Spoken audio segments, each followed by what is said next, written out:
हाल होते हैं मेरे हिसाब से तो खुशहाल होते इंडिया में तो बात। वालेकुम सलाम। सर क्या नाम है आपका? वकास। वकास, आपको पता है कि इंडिया ने नए पार्लियामेंट हाउस के अंदर एक दीवार पर अखंड भारत का नक्शा बनाया है, जिसमें पाकिस्तान में काफ़ी हलचल मच गई है। पाकिस्तान की गवर्नमेंट कह रही है कि ये हमारे लिए काबिल गौर बात है। आप क्या कहेंगे इस पर? पाकिस्तानी गवर्नमेंट तो कहती रहती है कुछ ना कुछ, ये जो कुछ भी कहते हैं करते तो हैं नहीं। बाकी पाकिस्तान पाकिस्तानियों का ही है, इंडिया के बाप का थोड़ी है जो ये उसमें हमें शामिल कर लेंगे या हमें खींच के ले जाएंगे। कुछ भी नहीं होगा। पाकिस्तान पाकिस्तान में ही रहेगा और पाकिस्तानियों का है जो यहाँ रहते हैं। ना हमारे नज़रिए कभी उनसे मिले हैं, ना कभी मिलेंगे, ना एक हो सकते हैं। सर बहुत सारे इंडियंस का ये ख्वाब है अखंड भारत, यानी कि अनडिवाइडेड इंडिया। उन्हें बड़ा बिलीव है कि एक दिन अखंड भारत बनेगा जिसमें ये तमाम कंट्रीज मर्ज होंगे और इसमें पाकिस्तान, बांग्लादेश, लद्दाख और आज़ाद कश्मीर भी शामिल है। आपको लगता है इंडियंस का ये ख्वाब कभी पूरा हो पाएगा? पाकिस्तान और आज़ाद कश्मीर में तो वो ख्वाब ही देखेंगे। ख्वाब देखने पे ना पाबंदी कोई नहीं होती, देखी जाए। बाकी कुछ मुल्क लालची हैं पैसों के, वो शायद मान भी जाएं। हमारे पाकिस्तानी नहीं है लालची, ना हम मानेंगे। ठीक है, तो गवर्नमेंट ऐसी हरकत करेगी तो उसको इंशाल्लाह अच्छा सबक सिखाएगी। ये वहाँ कुछ मुल्क हैं लालची, श्रीलंका है, बांग्लादेश है, हो जाएंगे, कोई बड़ी बात नहीं है। हमने अपने पाकिस्तान की बात करनी है। पाकिस्तान नहीं होगा, ना होगा, ना हो सकता है, ना कोई पैदा हुआ है इसको इंडिया के साथ शामिल करने वाला दोबारा, जब से हम अलग हुए हैं। पाकिस्तान की बात तो एक अलग जगह, अगर हम आज़ाद कश्मीर की बात करें तो वहाँ पे तो आए दिन प्रोटेस्ट होते हैं पाकिस्तान की गवर्नमेंट के ख़िलाफ़। वो तो कहते हैं कि हम पाकिस्तान के साथ खुश नहीं हैं और वो इंडिया के साथ मर्ज होना चाहते हैं। अगर आज़ाद कश्मीर इंडिया के साथ जाना चाहे तो वो असम्बली है ना आज़ाद कश्मीर पार्लियामेंट, उसमें से बिल पास करवा लें, चले जाएं, छोड़ दें हमारी जान। हम तो 4 सूबों में भी खुश हैं, हमें क्या लेना इस 5वें सूबे से, चले जाएं। तो 5वां सूबा हम ही तो जी इसकी पुरजोर मजम्मत करनी चाहिए। दूसरा ये है कि हमें हमारे हुक्मरानों को अपने मसाइल से निकल कर इस पर फोकस करना चाहिए, क्योंकि इंडिया का जो प्रोपोगेंडा सेल है वो बहुत स्ट्रॉन्ग है पाकिस्तान की निस्बत। पाकिस्तानी हुक्मरानों को चाहिए कि अपने मसाइल को हल करके इस तरफ भी फोकस करें।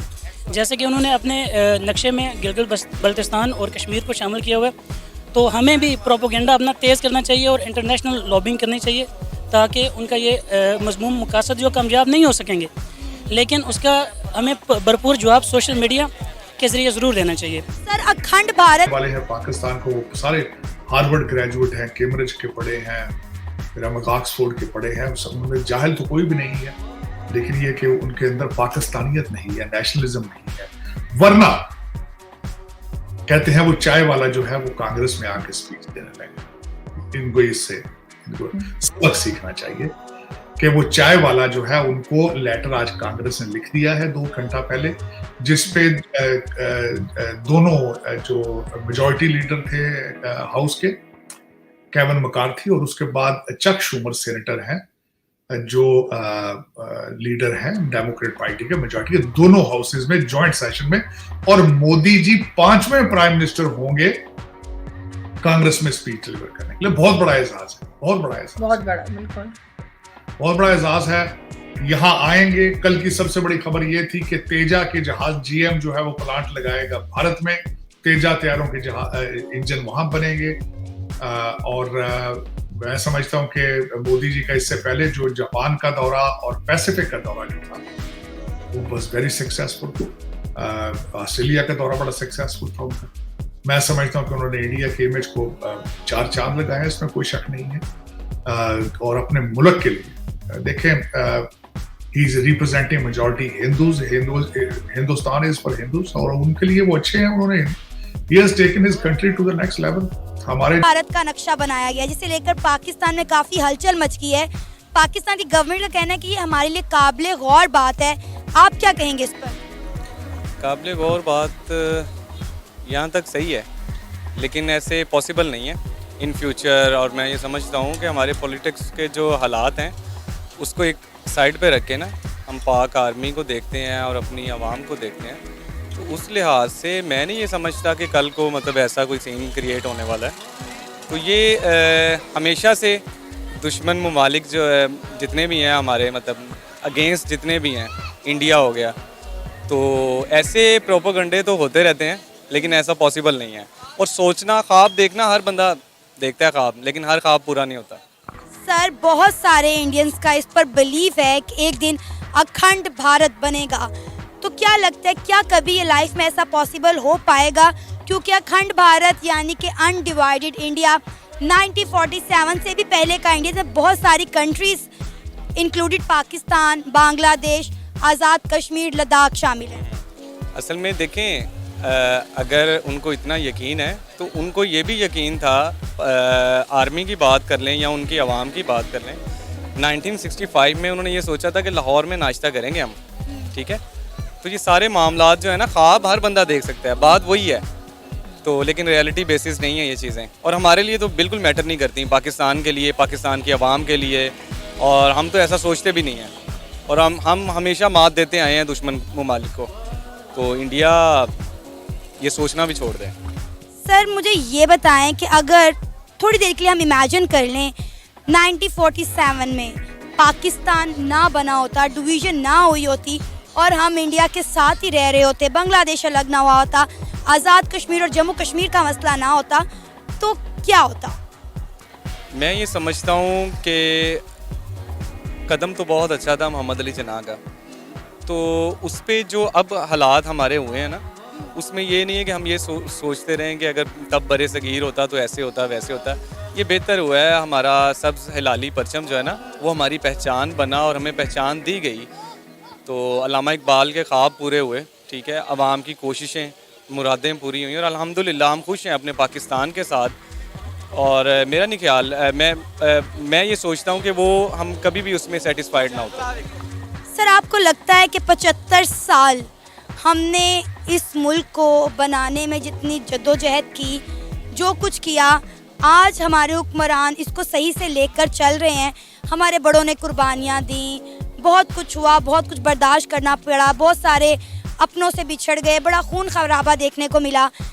75 साल हो गए हमें पाकिस्तान हासिल किए हुए, 75 सालों में हमने इस मुल्क को किस मुकाम तक पहुँचाया? आज आप इस मुल्क के हालात देखें, क्या थे और क्या हो गए?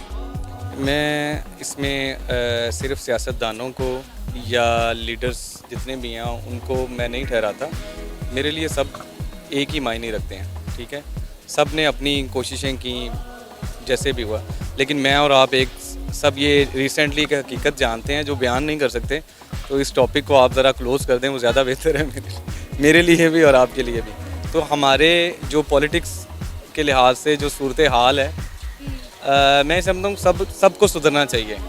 आवाम में भी मेरी और आपकी ड्यूटी भी है, और ये पाकिस्तान या कौम तब भी सुधरती है जब हर एक फ़र्द की कोशिश होती है। सर फॉर एग्जांपल अगर डिवीजन ना हुई होती और तमाम कंट्रीज़ मिलकर रहती, तो आपको नहीं लगता कि आज बड़े सगीर एक बहुत बड़ी सुपर पावर होता? डेवलपमेंट, खासकर इकोनॉमिक डेवलपमेंट की बात करें तो बहुत ज़्यादा हाई होती है हमारी ट्रेड, और जिस तरह से हम डिफेंस पर इतना बजट लगाते हैं, बॉर्डर्स पे हमें ये सब ना करना पड़ता। आपकी बात, ये वाली बात से मैं इत्तेफाक करता हूँ कि अगर ऐसा होता, लेकिन अगर ऐसा होता तो फिर, लेकिन हालात ऐसे क्रिएट किए गए, और जब अंग्रेज़ था ये सारी चीज़ें जो हैं उनको मालूम थी, और क्योंकि बरसगीर को तोड़ना जो है ना वो उनकी फ़तह थी, ठीक है। लेकिन आज अल्हम्दुलिल्लाह जैसे भी हुआ हम एक पाक धरती पे हैं, अपना अलहदा है, इस्लाम के दायरे के अंदर है, हमारा जो आइन है, हमारा कानून है।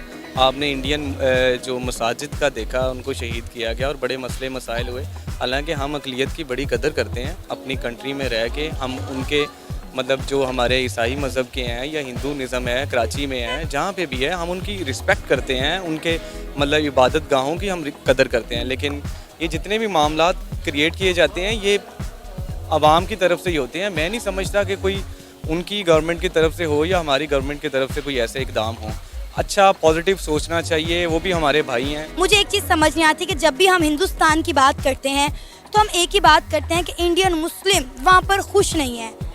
मैं भी पहले यही सोचती थी, मैंने बहुत सारे इंडियन मुस्लिम से बात की है, ऑन कैमरा भी और ऑफ कैमरा भी। आप यकीन करें, वो कहते हैं कि जितनी खुशहाल ज़िंदगी हम इंडिया में गुजार रहे हैं उतनी खुशहाल ज़िंदगी आप पाकिस्तान में भी नहीं गुजार रहे। और हमारे बड़ों ने बड़ा अच्छा डिसीजन लिया था कि हमने डिवीज़न के वक्त पाकिस्तान में जाने का फ़ैसला नहीं किया, और आज हमें लग रहा है कि हमारा फैसला बेहतरीन था, क्योंकि हमारा मुल्क दुनिया की 5वीं बड़ी इकॉनमी है और हमें यहाँ पर हमारी तमाम तर मजहबी आज़ादी हासिल है, हमें अच्छी जॉब्स मिल रही हैं, एक डेवलप कंट्री में हम रह रहे हैं। पाकिस्तान के पास आज क्या है? नहीं, ऐसा नहीं है। ऐसा अगर वो सोचते हैं, हाँ ठीक है, डेवलपमेंट उधर है ज़्यादा, वो हमसे स्ट्रॉन्ग जा रहे हैं इस टाइम। हम देखते हैं इकनॉमिकली, फाइनेंशली हमारी जो कंट्री है वो काफ़ी ज़्यादा पीछे जा चुकी है। लेकिन ये है कि हालात जो है अच्छे बुरे वो चलते रहते हैं, लेकिन अल्हम्दुलिल्लाह हम कदर करते हैं अपने बॉर्डर लाइन की, ठीक है, और हम डिफेंस करते हैं, और अल्हम्दुलिल्लाह वी आर मुस्लिम, तो वो भी हमारे भाई हैं। अगर वो ऐसा सोचते हैं, उनके लिए अच्छे इकदाम है, तो उनको देख के हमारे सियासतदानों को हम पे वो तर्स खाना चाहिए। लेकिन ये है कि हालात अच्छे हो जाएंगे इंशाल्लाह।